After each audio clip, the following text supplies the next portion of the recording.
नमस्कार दोस्तों, PW only IAS पर आपका एक बार फिर से बहुत बहुत स्वागत है। दोस्तों, जब भी हम प्रीलिम्स की तैयारी करते हैं तो हमारे सामने एक चीज हमेशा क्वेश्चन खड़ा करती है, वो ये कि हमें कौन कौन सी स्पीसीज पर ध्यान देना ज्यादा जरूरी है। क्योंकि एनवायरमेंट में स्पीसी बेसिस पर इतने क्वेश्चन आने लगे हैं जिसके चलते बहुत ज्यादा ट्रिकी कंडीशन बन जाती है और उनको टैकल करना भी बड़ा मुश्किल होता है। बट मैं यहां पर आपको कुछ ऐसी स्पीसीज के बारे में बताने की कोशिश करूंगा जिनसे कि आपकी एक थोरो अप्रोच बन जाए। देखो, होता क्या है, जब हम कुछ स्पीसीज को बहुत अच्छे से समझ लेते हैं ना, तो ऑटोमेटिकली उनके जो स्टेटमेंट्स हैं वो हमें दूसरी स्पीसीज के क्वेश्चन को भी सॉल्व करने में हेल्प कर देते हैं by using the elimination technique. ठीक है, तो ऐसे में हम बहुत ही इंपॉर्टेंट जो हमारी स्पीसीज है उनको कोशिश करेंगे कि कम से कम टाइम में बहुत जल्दी से कवर कर लें। ठीक है, तो चलिए बिना कोई देरी के स्टार्ट करते हैं। बट आगे बढ़े उससे पहले एक तो आपको ये पीडीएफ की रिक्वायरमेंट डेफिनेटली होगी, तो आप मुझे इस क्यूआर कोड को स्कैन करके फॉलो कर लो टेलीग्राम पर, वहां पर ये पीडीएफ दे दूंगा। बाकी स्टार्ट करते हैं। सबसे पहले पेंगोलिन से। देखो, पेंगोलिन इस तरीके के मैमल्स होते हैं जिनकी पूरी स्किन के ऊपर पूरी जो कवरिंग है वो एक तरीके की मानो स्केल से बनी हुई है। हार्ड सरफेस होती है जो कि इनको प्रीडेटर से प्रोटेक्ट करने में हेल्प करती है। आईयूसीएन रेड लिस्ट में इंडियन पेंगोलिन तो एंडेंजर्ड है, चाइनीज पेंगोलिन क्रिटिकली एंडेंजर्ड है। साइट्स में appendix first wild life protection act 1972 में शेड्यूल फर्स्ट, मतलब हाईएस्ट प्रोटेक्शन पेंगोलिन्स को मिली हुई है। अब पॉइंट क्या है, किस वजह से ये न्यूज में रहे? होता क्या है, 18 फरवरी को वर्ल्ड पेंगोलिन डे के तौर पे ऑब्जर्व किया जाता है। तो उसमें जो इलीगल वाइल्ड लाइफ ट्रेड होता है पेंगोलिन का, उससे रिलेटेड एक फैक्ट शीट रिलीज हुई है। क्योंकि इनका जो स्केल होता है ना, इसका यूज किया जाता है मेडिसिनल पर्पज के लिए, तो इनकी हंटिंग बहुत ज्यादा होती है। अब पेंगोलिन की बात करें, सबसे ज्यादा इनकी इलीगल हंटिंग मतलब ट्रैफिकिंग होती है। ठीक है, इनका ट्रेड ट्रांसपोर्ट जो होता है वो। दूसरा, अकेला ऐसा मैमल है जो कि अपनी पूरी बॉडी को, अपने आप को पूरे स्केल से कवर कर लेता है जब कभी भी प्रेडेटर शिकारी का इनके ऊपर शिकार करने का टारगेट होता है।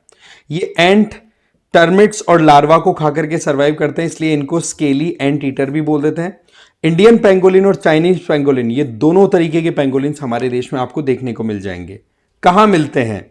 इंडिया में अगर हम सूखा एरिड रीजन है हमारा, वेस्टर्न राजस्थान का, गुजरात वाला, ये इसको छोड़ दो, हाई हिमालयाज को छोड़ दो, नॉर्थ ईस्ट को छोड़ दो, उसके अलावा आपको इजीली ये देखने को मिल जाएंगे ट्रॉपिकल फ्लडेड फॉरेस्ट में, थिक ब्रशेस में, और कल्टीवेटेड एरिया और सवाना ग्रासलैंड में भी इजीली इनकी प्रेजेंस दिख जाएगी। तो पेंगोलिन के बारे में मोटी मोटी ये बातें आपको ध्यान रख लेनी है। अब हम बात कर लेते हैं आइबेरियन लिंक्स के बारे में। ये वल्नरेबल आईयूसीएन में अपेंडिक्स फर्स्ट में है, साइट्स में शेड्यूल फर्स्ट में है आपका वाइल्ड लाइफ प्रोटेक्शन एक्ट, तो इसको भी हाईएस्ट प्रोटेक्शन दी हुई है।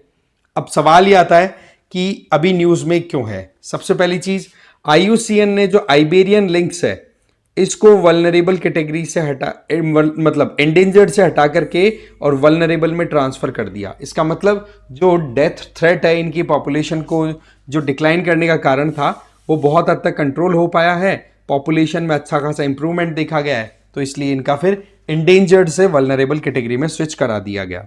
2001 में अगर लिंक्स पॉपुलेशन की हम बात करें तो वो 62 थी सिर्फ, जो कि 2022 में बढ़कर के 648 हो गई है।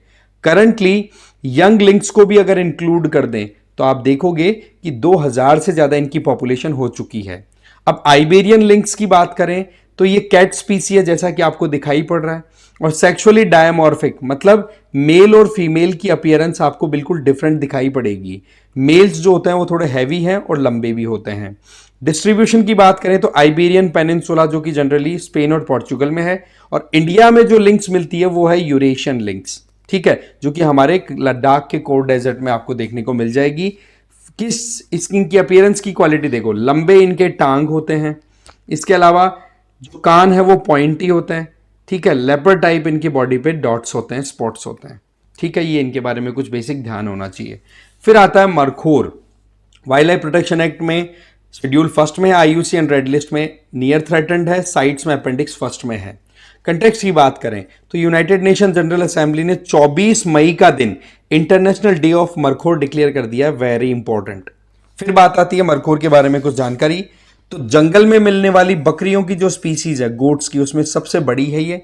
हैबिटाट हमारे देश में जनरली कश्मीर में आपको, या फिर कश्मीर के आसपास के माउंटेनस रेंज में देखने को मिल जाएगी। इसके अलावा डिस्ट्रीब्यूशन हमारे देश में जम्मू कश्मीर वाले रीजन में ही ये ज़्यादातर मिलेंगी। वहां पर भी सोफिया, बनिहाल पास, शम्सबाड़ी, इसके अलावा काजीनाग उड़ी, इसके अलावा पीर पंजाल रेंज पूंछ वाले एरिया में भी दिख जाएगी। और Punjab, Pakistan, Afghanistan, Uzbekistan, Turkmenistan, Tajikistan, मतलब ये हो गया आपका कि हमारे हिमालयन रेंज से लेकर के थोड़ा सेंट्रल एशिया की तरफ भी इसका प्रेवलेंस दिख जाएगा। कश्मीर में जो मरखोर है इसको लेकर के रिकवरी प्रोजेक्ट चलाया हुआ है wild life trust of India के द्वारा। इसमें मेन फोकस है कि इनका जो हैबिटाट लॉस हो रहा है लगातार डेवलपमेंट या किसी भी वजह से, तो उसको हम कंजर्वेशन प्रोवाइड करें, साथ ही साथ ह्यूमन एक्टिविटी से इनकी प्रोटेक्शन हो सके और इनकी ग्रेजिंग की व्यवस्था भी हो सके। ठीक है, तो ये काम हो गया कंजर्वेशन के लिए। प्रोटेक्टेड एरियाज जम्मू कश्मीर में देखो हिरपोरा वाइल्ड लाइफ सेंचुरी है और तताकुटी वाइल्ड लाइफ सेंचुरी है। दोनों का नाम याद रख लेना भाई, इनडायरेक्टली यहाँ से इंफॉर्मेशन काम आ जाती है। तो इन पर भी काम किया जा रहा है कि इनके एरिया को एक्सटेंड किया जाए, बढ़ाया जाए, जिससे कि मरखोर की पॉपुलेशन सस्टेन कराई जा सके लार्ज नंबर में। आ जाओ olive ridley turtle, IUCN red list में ये वल्नरेबल कैटेगरी में आते हैं। साइट्स में अपेंडिक्स फर्स्ट में है और वाइल्ड लाइफ प्रोटेक्शन एक्ट 1972 में शेड्यूल फर्स्ट में आते हैं। ऑलिव रिडली टर्टल्स हैं, ये नेस्टिंग के लिए, मास नेस्टिंग के लिए फेमस है। इस तरीके से ये सारे के सारे देखो समंदर के किनारे आकर के और फिर यहाँ पर अंडे दे करके वापस चले जाते हैं, जिसको अरीबाड़ा बोलते हैं मास नेस्टिंग को। ये प्रोसेस जनरली देखें तो साल में ये 3 बार करते हैं मोटा मोटा। तो ऑलिव रिडली टर्टल्स अभी recently Bay of Bengal coast, अगर हम इधर की बात करें ईस्टर्न कोस्ट की, तो वहां पर उड़ीसा, आंध्र प्रदेश, वेस्ट बंगाल, इधर की तरफ आपको इनको ये मास नेस्टिंग करते हुए देख पाओगे। रहते कहां पर है, जो वार्म वाटर्स है ना इक्वेटर के आसपास में, वहां पर आपको पैसिफिक, अटलांटिक और इंडियन तीन ओशंस में देखने को मिल जाएगा। और आप देखोगे कि ये सीजन 3 बार, ठीक है, 3 बार मास नेस्टिंग के लिए आते हैं। इसके अलावा लोकेशन स्पेसिफिकली देखें तो गहिरमाथा कोस्ट है, भीतरकनिका नेशनल पार्क उड़ीसा में, ऋषिकुल्या रूकरी ये भी उड़ीसा में। इसके अलावा महानदी रिवर की एक डिस्ट्रीब्यूटरी है देवी रिवर, वहां पर भी ये मास नेस्टिंग के लिए आते हैं। तो जनरली इनका जो मेन फोकस है वो कहां पर है, उड़ीसा में, ये ध्यान रख लेना आपने को। आ जाओ इंडियन घड़ियाल की, ये क्रिटिकली एंडेंजर्ड IUCN में साइट्स में अपेंडिक्स फर्स्ट में, wild life protection act schedule first में है। क्लियर। अब देखो इसमें कंटेक्स्ट, जो इंडियन घड़ियाल है ना, उनको अभी ग्रेटर काजीरंगा असम में आइडेंटिफाई करके अप्रूव कर दिया है कि वाकई में काजीरंगा, ग्रेटर काजीरंगा में इनकी प्रेजेंस है, जो कि 75 साल बाद में देखी गई है। इसका मतलब इनकी पॉपुलेशन रिवाइव कर रही है। ठीक है, कंटेक्स्ट ठीक है। अब इनके बारे में थोड़ा जानते हैं। सबसे पहले फिजिकल कैरेक्टरिस्टिक, घड़ियाल जो शब्द है वो हम जो पानी का मटका यूज करते हैं ना, उसको घड़ा भी बोलते हैं, उससे ड्रॉन है। क्योंकि आप इसके फेस की, अगर माउथ की, स्नाउट की बात करो तो यूँ लगता है जैसे कि पानी इकट्ठा हो जाए, ऐसा कुंभ टाइप हो, है ना। तो घड़ियाल जो है वो क्रोकोडाइलियन जो फैमिली है उसमें सबसे लंबा है, लेंथ वाइज 7 मीटर तक, क्योंकि इसकी स्नाउट से लेकर के टेल की एंड तक जाओ तो लेंथ अच्छी खासी हो जाती है। ठीक है, इसके अलावा इनकी स्किन थिक होती है, स्मूथ और नॉन ओवरलैपिंग स्केल। यहां पर आप देखो ये स्केल इस तरीके से बने हुए हैं बॉडी के ऊपर स्ट्रक्चर। ठीक है जी। इसके अलावा एडल्ट्स जो मेल होते हैं उनके पास में लार्ज बल्ब होता है। लार्ज बल्ब का मतलब यही जो घड़ा नाम दिया हुआ है, घड़े की वजह से घड़ियाल दे दिया। इसकी साइज बड़ी होती है। ठीक है, और मेल फीमेल घड़ियाल जो हैं वो देखा जाए साइज और अपीयरेंस में, मतलब एक तरीके से ये भी यहां पर आपको फिजिकल अपीयरेंस में डिफरेंस दिखेगा। ठीक है, जिसको हम बोलते हैं सेक्सुअल डायमॉर्फिज्म। ठीक है, फीडिंग हैबिटेट की बात करें, हैबिटाट, तो ये देखो गावियल भी बोला जाता है इनको, फिश ईटिंग क्रोकोडाइल बोला जाता है इनको। और देखा जाए तो लार्जेस्ट एडल्ट जो है वो केवल फिश खाना ही पसंद करते हैं, नदियों में रहना इनको मेन इनका हैबिटाट रहता है। ठीक है, इसके अलावा कोई स्मॉल इन्वर्टिब्रेट भी आ जाए, छोटे बड़े जो पानी में रहने वाले जानवर हैं उनको भी खा लेते हैं।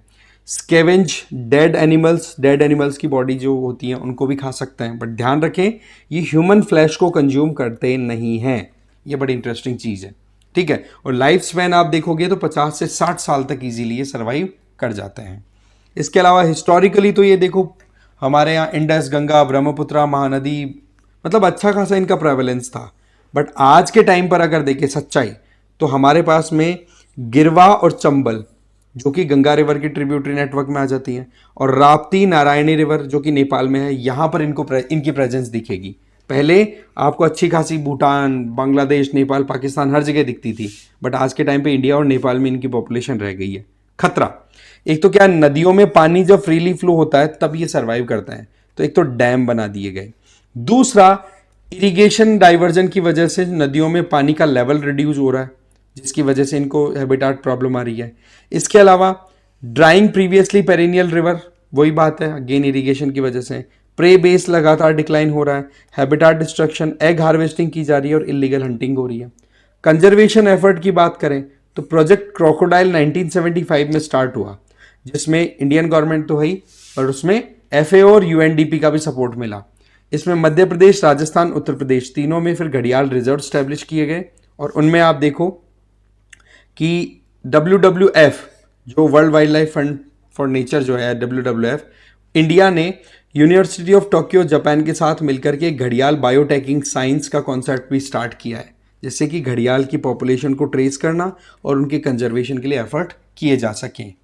फिर आ जाता है सुमात्रन ओरंगटन, क्रिटिकली एंडेंजर्ड है, अपेंडिक्स फर्स्ट साइट्स में है, ध्यान रखें। अभी हुआ क्या है, होता क्या है कि सुमात्रा इंडोनेशिया का एक बड़ा आइलैंड है, ओके, तो वहां पर क्या होता है कि जो सुमात्रन, ये जो ओरंगटन है ना, ये अपने मुंह के एक घाव को, एक वुंड को हील करने के लिए एक पर्टिकुलर मेडिसिनल प्लांट जिसका नाम है अकार कुनिंग, उसको यूज कर रहा था। उसकी जो येलो जड़ें थी उनको यूज कर रहा था। तो आप खुद सोचो कि ये कितना इंटेलिजेंट होता है अपनी हेल्थ को और अपनी हैबिटाट को लेकर के। तो ओरंगटन्स की बात करें तो मैन ऑफ द फॉरेस्ट भी इनको बोला जाता है। ये एप्स हैं। अब आपको ध्यान होना चाहिए कि मंकी और एप में डिफरेंस क्या है। एक तो देखो इनके बीच में पूंछ का डिफरेंस होता है, एप्स में पूंछ नहीं होती, मंकी में पूंछ होती है। एप साइज में लार्ज होते हैं, ठीक है, तो ये चीजें आपको थोड़ा सा समझने में हेल्प करेंगी। तो देखा जाए तो दूसरे जो एप्स हैं उनमें गोरिल्ला, चिंपैंजी, बोनोबो ये भी इंक्लूड हो जाते हैं, ठीक है। जबकि ओरंगटन की बात करें तो ये ह्यूमंस के साथ में वैसे तो अपीयरेंस में इतना ज्यादा मैच नहीं करेगा, बट डीएनए वाइज 97% ह्यूमंस के डीएनए के साथ मैच करता है ओरंगटन का। डिस्ट्रीब्यूशन, ओरंगटन आपको सुमात्रा, बोर्नियो आइलैंड्स में देखने को मिल जाएंगे। बोर्नियो में तो आपको पता, सुमात्रा तो चलो ठीक है इंडोनेशिया के अंडर में है, बाकी बोर्नियो में तो मलेशिया, इंडोनेशिया, ब्रुनेई तीनों है, ठीक है। तो टाइप्स ऑफ ओरंगटन की बात करें तो सुमात्रन, बोर्नियन और तापानुली, ये तीन आपको मेजर क्लासिफिकेशन दिख जाएंगे ओरंगटन के, जो कि इनकी जेनेटिक वेरिएशन की वजह से डिसाइड हुआ।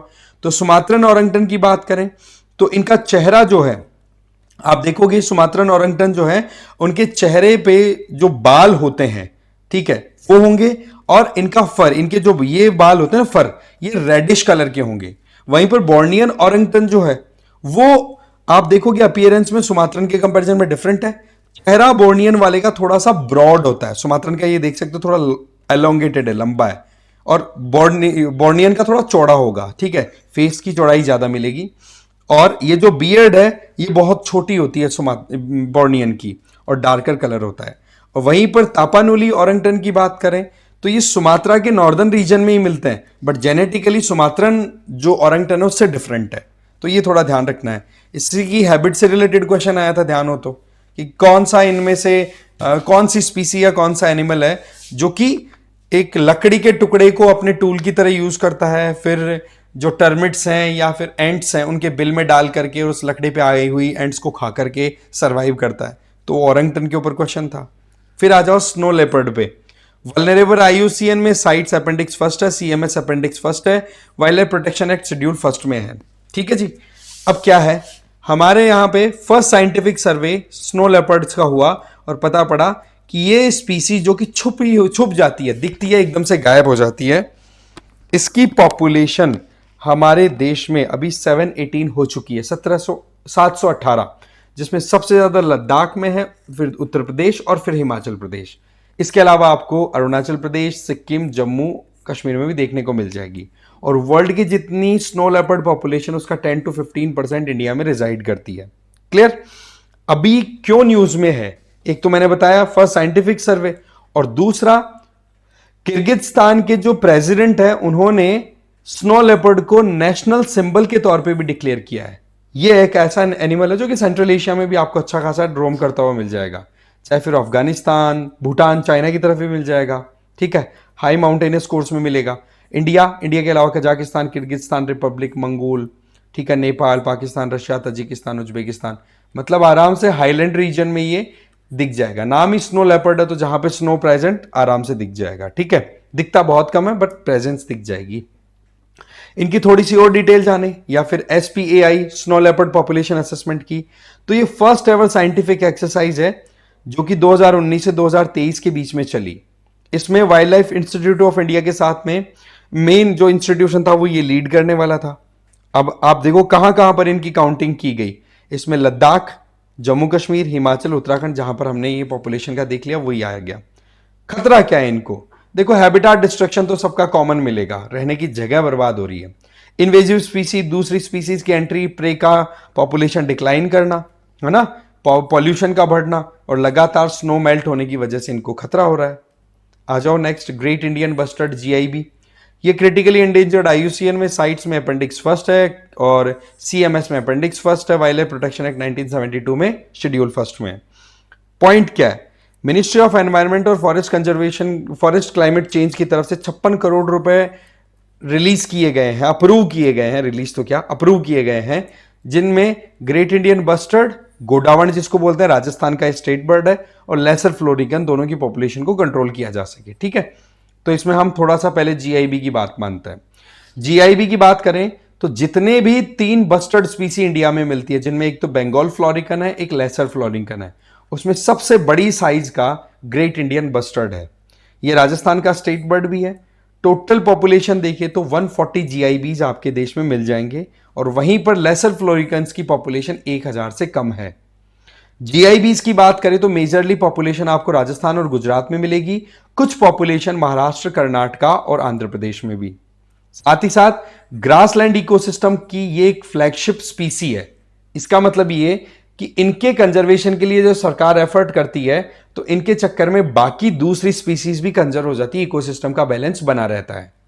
अब लेसर फ्लोरिकन की बात करें तो क्रिटिकली एंडेंजर्ड है, शेड्यूल फर्स्ट और अपेंडिक्स सेकंड। ये इस तरीके से आप देख सकते हैं अलग अलग इंस्टीट्यूशन में क्या इनको डिक्लेरेशन दे रखा है, क्या प्रोटेक्शन लेवल है। तो लेसर फ्लोरिकन की अगर बात करें तो इनको जनरली लिख या फिर खरमोर बोल देते हैं। और जितने भी बस्टर्ड है, जैसे कि हमने अभी बात की, एक तो बंगाल फ्लोरिकन, एक ग्रेट इंडियन बस्टर्ड और एक स्मॉल ये लेसर फ्लोरिकन। तो लेसर फ्लोरिकन इन तीनों में सबसे छोटा है और GIB सबसे बड़ा है। ठीक है, एंडेमिज्म की बात करें तो इंडियन सब कॉन्टिनेंट का मतलब इंडिया के अलावा पाकिस्तान, बांग्लादेश, ये रीजन आ जाता है। तो यहां पर आपको मिल जाएगा इसकी प्रेजेंस, और ये ज्यादातर लंबी घास में रहना पसंद करता है। इसकी मेटिंग स्ट्रेटेजी बड़ी यूनिक है। कैसे है कि जब इसको मेटिंग करनी होती है, रिप्रोडक्शन प्रोसेस स्टार्ट करना होता है, तब ये क्या करता है, अपने पाँव को फोल्ड कर लेगा और जंप लेगा 2 से 3 मीटर की, इस तरीके से जंप ले करके और उछल करके जाएगा, जिससे कि फीमेल को अट्रैक्ट कर सके। ये मेल करता है ये काम। ठीक है, तो ये हमें ध्यान रख लेना है। साथ ही साथ ये फ्लटर की वॉइस क्रिएट करता है अपनी बॉडी मूवमेंट की वजह से, आवाज लगभग 600 बार एक दिन में, और वहीं पर क्रॉक लाइक साउंड क्रिएट भी कर देता है कई बार, है ना। आ जाइए फिर हैबिटाट की। ये राजस्थान, गुजरात, मध्य प्रदेश, आंध्र प्रदेश, महाराष्ट्र और कर्नाटका। सीधी बात है, जहां पर सवाना टाइप ग्रास मिल जाए, ऊंची ऊंची घासें मिल जाए, वहां पर ये सर्वाइव करना पसंद करते हैं। आ जाइए इंडियन वाइल्ड डेस के बारे में। IUCN रेड लिस्ट में देखो नियर थ्रेटेंड है, साइट्स में अपेंडिक्स सेकंड है, वाइल्ड लाइफ प्रोटेक्शन एक्ट 1972 में शेड्यूल फर्स्ट में है। ये आपको थोड़ा ध्यान रख लेना है। सवाल कि ये न्यूज में क्यों आया, तो अगर न्यूज में आने का सीधा सा एक ही लॉजिक है मेन, तो कि अभी रिसेंटली इसकी एक तरीके से हम कह सकते हैं सेंसस हुई। ठीक है, 10th वाइल्ड एस पॉपुलेशन सर्वे, जो कि गुजरात फॉरेस्ट डिपार्टमेंट के द्वारा कंडक्ट की गई। तो इसके बारे में थोड़ा हम जान लेते हैं। ठीक है, फाइंडिंग्स क्या हुई पहले तो वो जानते हैं। Indian wild ass population Gujarat में है मेजरली, और 26% का राइज देखा गया है, जो कि पिछली जो सर्वे हुई थी उसमें 6082 पॉपुलेशन थी, अब बढ़कर के 7672 तक तो पहुंच गया है। ठीक है, और इंडियन वाइल्ड एस की पॉपुलेशन की बात करें तो एक टाइम ऐसा था जब 720 ही रह गई थी 1976 में, तो कंजर्वेशन पे फिर काम करना स्टार्ट किया। 10वीं वाइल्ड एस पॉपुलेशन एस्टिमेशन की बात करें 2024 में, जिसमें गुजरात के 6 डिस्ट्रिक्ट्स को कवर किया गया, तो उसमें पता क्या पड़ा, सबसे ज्यादा पॉपुलेशन सुरेंद्रनगर डिस्ट्रिक्ट में मिली, फिर उसके बाद में कच्छ में मिली। ये बहुत ही ज्यादा एक्सट्रीम टेम्परेचर 45 से 50 डिग्री सेंटीग्रेड पर भी इजीली सर्वाइव कर सकते हैं, इवन कम से कम पानी कंज्यूम करके। तो ये अपने आप में एडेप्टेबिलिटी बड़ी गजब की है। और आपको गुजरात वाइल्ड लाइफ सेंचुरी में अच्छी खासी इनकी पॉपुलेशन दिख जाएगी और 50 से 70 किलोमीटर पर आवर की स्पीड से दौड़ भी सकते हैं। अच्छा, ये जो सर्वे हुआ था उस सर्वे में कुछ दूसरी स्पीसीज का भी पता पड़ा, बट हमारा मेन फोकस है इंडियन वाइल्ड लाइफ का, जिस पे हम और थोड़ा डिटेल में समझते हैं। टोटल 5 सब स्पीसीज हैं वाइल्ड लाइफ की। तो जो इंडियन वाइल्ड लाइफ है इसका साइंटिफिक नेम है एक्विस हेमियोनिस खुर, और इस खुर की वजह से इसका नाम है गुड़खुर। ठीक है, एशियाटिक वाइल्ड लाइफ की 5 स्पीसी में से एक है जो कि इंडिया में मिलती है, इंडियन वाइल्ड लाइफ, और इसको हम बोलते हैं गुड़खुर। हैबिटाट की बात करें तो ये सूखे एरिया में रहना पसंद करता है, जैसे कि हम ऑलरेडी देख चुके हैं, कम पानी ज्यादा गर्मी में। और लिटिल रन ऑफ कच्छ के अंदर इसकी अच्छी खासी प्रेजेंस आपको देखने को मिल जाएगी। अगर आप गुजरात में देखें तो लिटिल रन ऑफ कच्छ वाला रीजन है, वहां पर इसकी पॉपुलेशन आपको अच्छी खासी मिल जाएगी। खाने में ये घास खाना पसंद करते हैं, या फिर न्यूट्रिशियस फूड मिल जाए तो वो भी खा लेते हैं, कोई प्रॉब्लम नहीं है, या फिर जो झाड़ियां होती हैं वो इनका मनपसंद खाना है। आ जाओ Ganges river dolphin. Ganga river dolphin की बात करें तो IUCN endangered, wild life protection act schedule first, CITES appendix first, CMS appendix first, खत्म बात, याद रख लेना। अब सवाल यह आता है कि क्यों ये न्यूज में रही। तो देखो, रिसेंटली पहली बार गंगा रिवर डॉल्फिन को असम में टैग किया गया है। इसका मतलब कि इस पर्टिकुलर स्पीसी की कंजर्वेशन के लिए जो एफर्ट किए गए उसका कुछ परिणाम मिल रहा है, फेवरेबल, पॉजिटिव।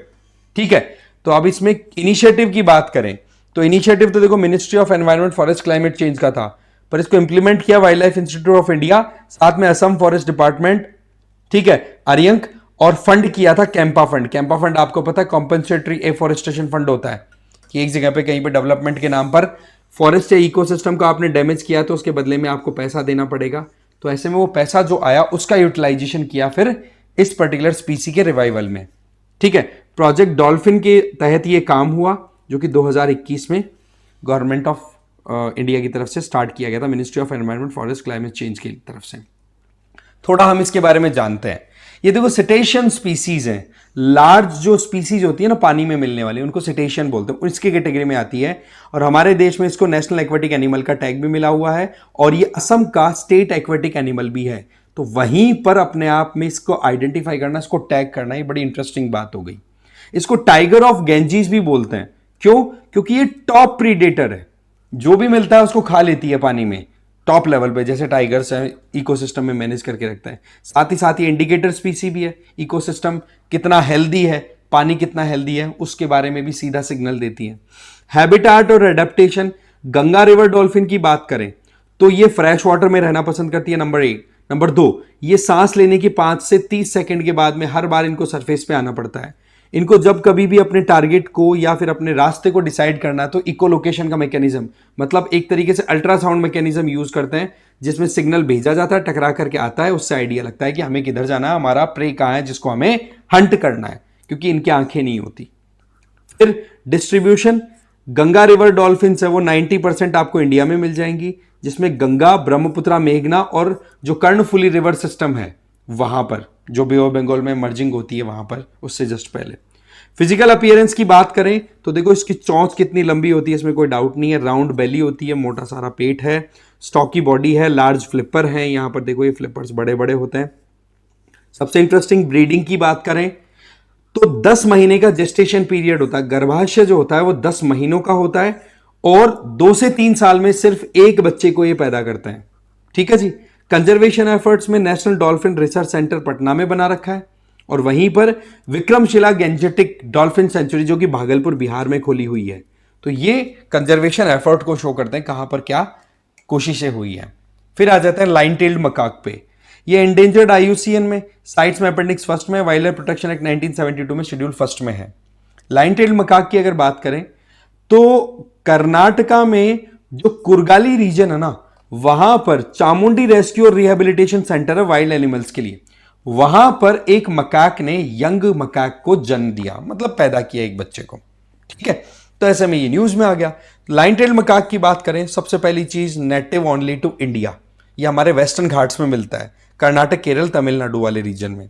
ज्यादातर ये कहां पर रहना पसंद करते हैं? पेड़ के बिल्कुल टॉप पर। और दूसरा, ये एवरग्रीन फॉरेस्ट में रहना पसंद करते हैं, ट्रॉपिकल एवरग्रीन फॉरेस्ट में। वेस्टर्न घाट में आपको होता है रेनफॉल अच्छी खासी है, इस वजह से। बिहेवियर, ये हाईली टेरिटोरियल है, जमीन मतलब पानी में इतना नहीं रहते। नंबर 2, ये डायरनल है, दिन में घूमते हैं, आर्बोरियल है, पेड़ पे लटके रहना पसंद है। वोकल कॉल्स इनके पास में 17 तरीके के अपनी कम्युनिटी के साथ बातचीत करने के। फेशियल एक्सप्रेशन भी इनके पास में है, साथ ही साथ अपनी टेल मूवमेंट, ये जो पूंछ है, इससे भी सिग्नल कम्युनिकेट करते रहते हैं अपने साथ वालों के साथ। Protected areas, Kudremukh national park Karnataka, Periyar national park Kerala, silent valley national park Kerala. यहां पर आपको याद रख लेना। चलिए next, Amur falcon least concern है, शेड्यूल 4th में है, अपेंडिक्स 2nd के अंदर इसको डाला हुआ है। अब देखो जी, बात ऐसी है, मणिपुर में जो तामेंगलोंग डिस्ट्रिक्ट एडमिनिस्ट्रेशन है उसके द्वारा यह कहा गया कि आमूर फाल्कन जो कि एक माइग्रेटरी स्पीसी है, वो अगर हमारे यहां पर बीच में स्टे लेती है तो उस टाइम पर हंटिंग, कैचिंग, किलिंग, सेलिंग, किसी भी तरीके की एक्टिविटी ह्यूमन इंटरवेंशन वाली चाहिए ही नहीं है, होना ही नीचे आमूर फाल्कन के अगेंस्ट में। ये स्मॉल रैप्टर है, बर्ड है, छोटा है, बट माइग्रेटरी है। साइबेरिया, चाइना टू अफ्रीका बड़ा रूट लेता है। जैसे माइग्रेटरी रूट में एक तो अखीपुनिया रूट है जिसमें साइबेरिया से इंडिया आता है, इंडिया से अफ्रीका। इसके अलावा स्टॉप ओवर जो होता है वो हमारे नॉर्थ ईस्टर्न इंडिया में होता है, और लॉन्ग डिस्टेंस 20-20 हजार किलोमीटर का ट्रेवल कर लेते हैं इंडिया के थ्रू। तो ये चीजें अपने आप में यूनिक बना देती हैं। फिर आ जाते हैं हम थोड़ा सा फोना की बात होगी, फ्लोरा के ऊपर। नीला कुरुंजी, नीला कुरुंजी इसका अगर साइंटिफिक नेम देखें तो स्ट्रॉबी लेंथीज कुंथियाना। ये 12 साल में एक बार खिलने वाला फूल है, इसलिए ये यूनिक हो जाता है। इसको वल्नरेबल बनाया हुआ है IUCN की रेड लिस्ट में। इसके बारे में थोड़ी डिटेल समझे तो ये एक झाड़ है, ज्यादा हाइट नहीं लेती है, ठीक है, कुछ सेंटीमीटर, 30 से 60 सेंटीमीटर हाइट तक जाती है। और देखा जाए तो ये श्रब जो है वो 19th सेंचुरी में आइडेंटिफाई हुई थी, और ये सेमल पॉरस है। सेमल पॉरस का मतलब सेमल पैरस का मतलब होता है कि लाइफ में जो ब्लॉसम होता है, ब्रीडिंग का टाइम होता है, वो सिंगल टाइम करते हैं ये, फिर उसके बाद में डेथ ही होती है, ठीक है। इसलिए 12 साल का लंबा टाइम होता है। फिर इनका नाम कहां से पड़ा? कुंथी रिवर फ्लो करती है इधर से, ठीक है, केरला का जो साइलेंट वैली नेशनल पार्क है ना उधर से, उसी के नाम पर नीला कुरुंजी, नीला इसका कलर हो गया। और इसी वजह से नीलगिरी नाम भी पड़ गया वेस्टर्न घाट की एक बहुत बड़ी माउंटेन रेंज जहां पर की ईस्टर्न और वेस्टर्न घाट दोनों मर्ज करते हैं।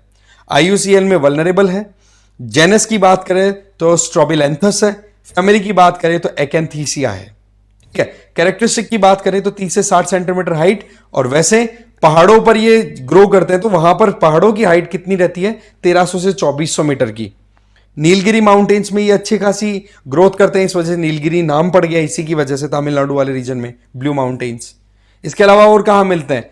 केरला में जो शोला फॉरेस्ट है, चाहे वो अनामलाई हिल्स हो, अगाली हो, एराविकुलम नेशनल पार्क हो, वहां पर भी इनकी ग्रोथ दिखेगी। तमिलनाडु में शेवरो हिल्स जो कि ईस्टर्न घाट का पार्ट है, वहां पर भी इनकी ग्रोथ दिखेगी। और कर्नाटका के बेल्लारी में, मतलब 3 स्टेट्स में आपको इनकी प्रेवलेंस दिख जाएगी।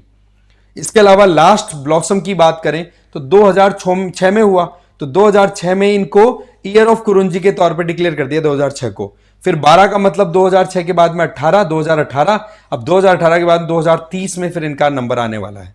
समझ गए बात को? ध्यान रखें।